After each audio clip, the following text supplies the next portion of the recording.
good morning, what's going on, and welcome back to another video, another day and another vlog where we've still got running machines clogging up my back door. It ain't actually a bad day today in the north of England. I'm going to keep this intro brief and short because I need to get into, I need to jump on the trainer and get into my training today because I've got quite a busy day off the bike. Got a couple of meetings later on, so I need to get into it. But very quickly, a few days ago in my last vlog, I titled it like my first 100-mile ride of the year. And yes, I saw a few critics in the comments saying it wasn't 100 miles, it was 97.5 or whatever it was, I can't remember, maybe 98 miles. Firstly, I'm sorry for misleading you, I'm sorry for being fake, I'm sorry for outright lying to your faces. To make up for it, yesterday I did do 100 miles. I did 100.18 miles. Just, you know, a little bit more just to kind of make up for it. You can see it on my Strava. If you don't follow me on Strava, please go and follow me on Strava. But yeah, we did 100 miles, bang on. So it was a decent weekend of training. But the second most popular comment, and I've had so many DMs about this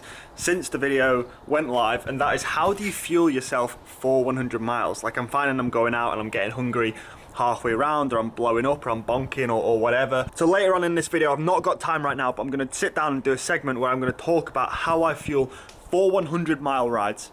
You know, what I do in the days leading up to it, how I fuel on the bike, and all of that good stuff.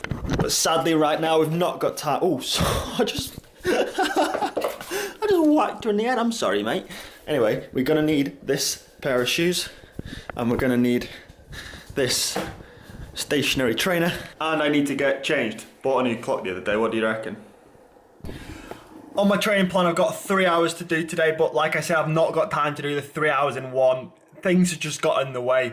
So I'm going to split it up into 2 rides. I'm going to do the first half on the trainer, and then when I get back later on, hopefully, I mean, it's probably going to be dark, but I have got light, so I might go and do the second half of the ride outside. I don't know whether I can hack the trainer twice in one day, but it is going to be a double day today. This is what the session looks like this morning on a graph. In a nutshell, it's some pretty race-specific efforts.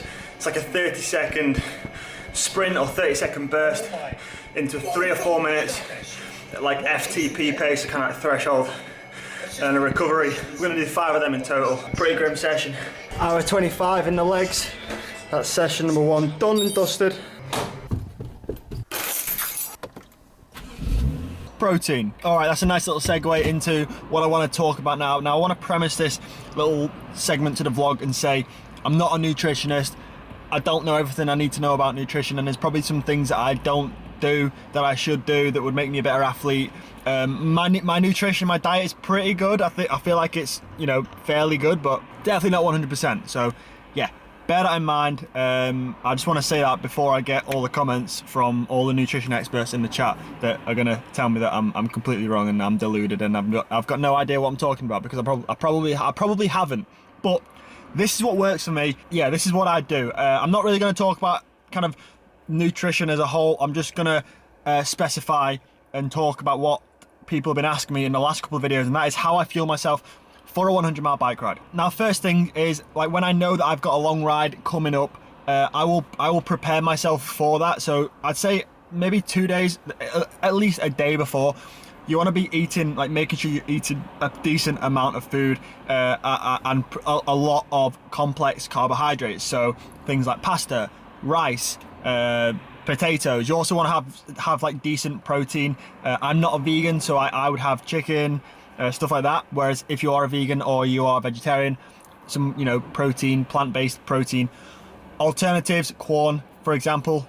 You just want to generally make sure you're eating a lot of food and make sure your body, your glycogen stores, is fueled up. As cycling is an endurance sport, you're going to be depleting those glycogen stores and using your aerobic system. So yeah, it's important your carbs are tip top. You also want to be hydrated, more so than just so you go into the toilet and pee and clear. You want to be hydrated on a cellular level, because even in the coldest depths of winter, you're going to be sweating an awful amount of fluid out. So you're going to, yeah, want to make sure your hydration is on point. You're well hydrated in the days or the day leading up to your long ride. And in terms of like on the day nutrition, solid breakfast. I always go for protein. I always go for porridge with some fruit, normally like blueberries and raspberries on top. Just a decent bowl. I don't weigh anything, I just have a big bowl of porridge. Then when you're actually riding, you want to try and aim for about 80 grams of carbs per hour. Now this can be hard to get in with just like bars and gels. So what I like to do, especially during the winter, is have like a carb-based energy drink. OTE, our new sponsors, our new nutrition sponsor with Ribble, they do a great super carb drink, which I think has 80 grams of carb per 500ml bottle. So yeah, it's perfect. It gets your hydration in and your carbs in at the same time. And it just kind of takes the pressure away from having to be constantly eating energy bars or gels.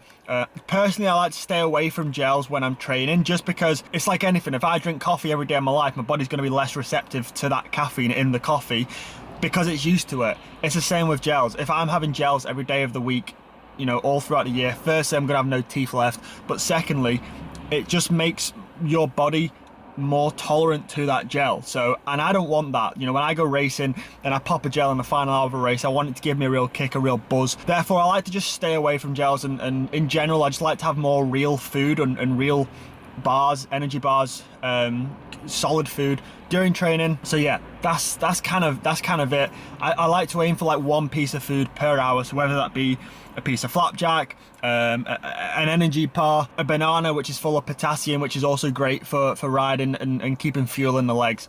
But yeah, that's kind of all there is to it. If you are struggling, you know, towards the back end of a ride, stop at a shop and get a can of Coke. That quick hit of sugar will help replenish your glycogen stores, and it will get you through that last, you know, hour, 2 hours of the ride. It's not ideal having those spikes in sugar, but it will help you. It will definitely help you. And yeah, so I guess the biggest takeaway from this is get a carb-based energy drink. I'm gonna overlay the ones that we use on the screen right now. I would really recommend putting this powder in your bottles, as well as having one piece of solid food for every hour of the ride. I just have it on the hour every hour, so it's like easy to remember. And this wants to be a primarily carb-based snack. So yeah, flapjack's a great example for that. It's full of carbs, fruit as well. I hope that helps, and I'm sorry if I've just annoyed any nutritionists that are in the chat. That's what works for me, so yeah. All right, welcome to the evening portion of today's vlog. It's a little bit later than I'd have anticipated to go out. It's currently 5:30, which means it's pitch black here in England at this time of the year. We've got some good lights on the bike though. Got an hour and a half, an hour 45 to do this evening, with 5 or 6 4-minute kind of threshold efforts. So yeah, spicy little session to finish the day. Let's get it done.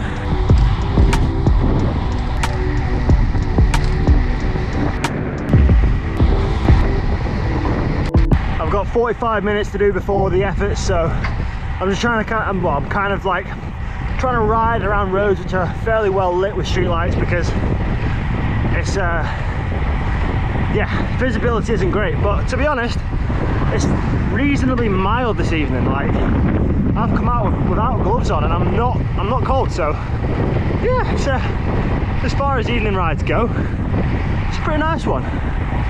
But I've got another 19 and a half minutes to go, then we're going to jump into some efforts. I feel the legs kind of feel tired out after the last few days of training. Had a long ride yesterday, hard session this morning, but the head feels good, and I'm not physically that tired. So yeah, car's pulled in front of me, nice one.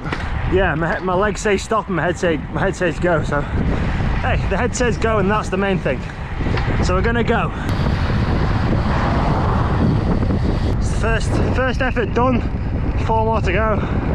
I'm trying, in terms of power, I'm going to try and aim to average about 370 watts throughout the efforts today. So yeah, not the easiest. Skipping ahead right now a little bit, but we are 4 down, 1 more to go. Let's get it. So it's the following day. I was pretty cooked after the training yesterday. I didn't film, I forgot to pick up the camera and film anything else yesterday, but that was a decent session in the legs. But we had a good ride yesterday. For those of you that don't know, before Christmas I had a chest infection, which then turned into the dreaded COVID, so I had to have quite a bit of time off the bike in total. It set me back quite a lot, and I was pretty unfit in relation to kind of where I should be at this time of the year. It's been a tough few weeks of training, just trying to build that fitness back up and get to some decent kind of level, some decent form of fitness, and I think we are pretty close to it now. We've still got a couple more months until racing, so that means 2 more months of hard work, but I think we're on a good path, we're on a good trajectory. Can't even say that word. But that is the end of today's video. Thank you for watching. Please leave a like if you enjoyed it, and I'll see you. But I really in had the to next go and one. get my bop on. Yeah, I get my bop on. If she needs some good, tell her she got hop on. She know I'm the top dog. I know she a hot one, but Lindsay's on the feet, and you know I got the socks on. Yeah, I get my